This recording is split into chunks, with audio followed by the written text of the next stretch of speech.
तो स्वागत है आप सभी का आज की इस वीडियो में। और आज की इस वीडियो में हम बात करने जा रहे हैं द इंटेलिजेंट इन्वेस्टर बुक के बारे में।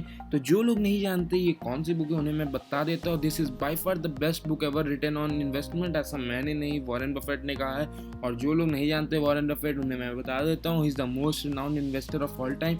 कई लोग इसे द बाइबल ऑफ इन्वेस्टिंग भी कहते हैं। तो आप समझ सकते हैं कि ये इन्वेस्टमेंट फील्ड में कितनी महान बुक है।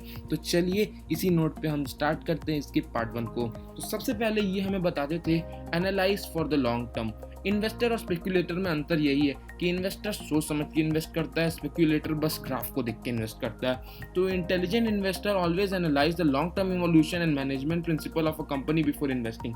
तो सबसे इंपॉर्टेंट बात है कि इन्वेस्टर हमेशा अपने पैसों के साथ केयरफुल रहता है, क्योंकि वो उसके खुद के पैसे होते हैं। और दूसरे तरफ में जो आपका ब्रोकर रहता है या फिर कोई और रहता है, उसको आपके पैसे से नहीं, उससे बस प्रॉफिट बनाने से मतलब है, क्योंकि वो उसके खुद के पैसे नहीं होते, उसे कोई और लोग पैसे देते हैं।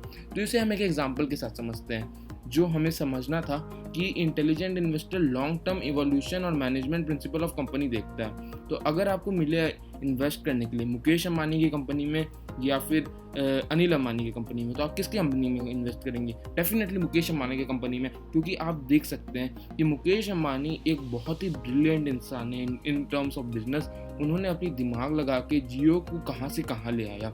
तो अगर हम देखें मुकेश अंबानी के केस में, तो वो हमेशा ट्रेंड के साथ चलते थे, हमेशा काम करते रहते थे। और दूसरी तरफ अनिल अंबानी को देखें तो उन्होंने कई गलत डिसीजन लिए, जिसकी वजह से रिलायंस अभी बैंकरप्ट चला गया।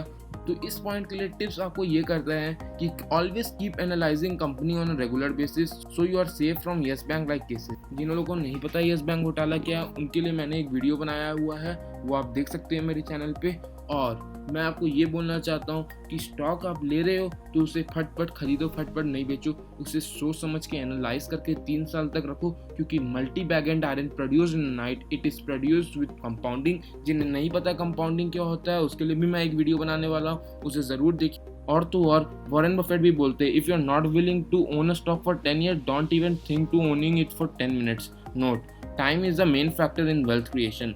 आपके पास प्रिंसिपल कितना भी हो, आपके पास इंटरेस्ट कितना भी हो, लेकिन अगर आपके पास टाइम नहीं है तो फिर उसकी कोई फायदा नहीं है। Next point, protecting yourself from loss. तो ऑथर यहाँ कहते हैं कि an intelligent investor always protect themself from losses by diversifying investment. तो इसीलिए हम कहते हैं कि हमें म्यूचुअल फंड में या फिर अपने पोर्टफोलियो को डाइवर्सिफाई करने पे फोकस करना चाहिए, क्योंकि अगर आपने सिर्फ एक स्टॉक खरीदा तो आपकी पूरी सेविंग्स उसके ऊपर डिपेंडेंट है। वो स्टॉक आधी हुई, आपकी 50% सेविंग्स कौन ऊपर गई तो आपकी सेविंग्स बढ़ेगी। लेकिन आप कभी भी अपनी पूरी सेविंग्स एक स्टॉक पर डिपेंडेंट नहीं रखना चाहेंगे। इसे एक एग्जांपल के साथ समझते हैं। तो फिर हम देख सकते हैं ड्यूरिंग द क्रैश ऑफ 2008, जो आप जानते हैं 2008 में एक रिसेशन आया था, while all the company fell drastically, Berkshire Hathaway जो कि वॉरेन बफेट की कंपनी है, sustain itself out due to the diversification. तो हम वॉरेन बफेट के वैल्यू इन्वेस्टिंग की आइडिया को यहाँ पे देख सकते हैं कि उन्होंने कैसे अपने पोर्टफोलियो को डाइवर्सिफाई किया था वैल्यू इन्वेस्टमेंट के हिसाब से, इसीलिए उन्होंने इस रिसेशन को भी संभाल लिया।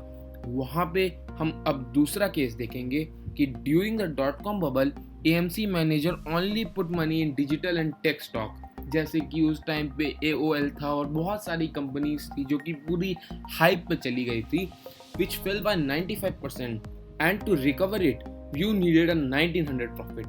और 1900% प्रॉफिट आप समझ सकते हो कितनी बड़ी डील है, which is almost impossible। या तो आज की इस वीडियो को मैं यही खत्म करता हूँ, और मैं नेक्स्ट वीडियो में इसके पार्ट 2 के बारे में बताऊंगा, ताकि आप भी एक इंटेलिजेंट इन्वेस्टर बन सके।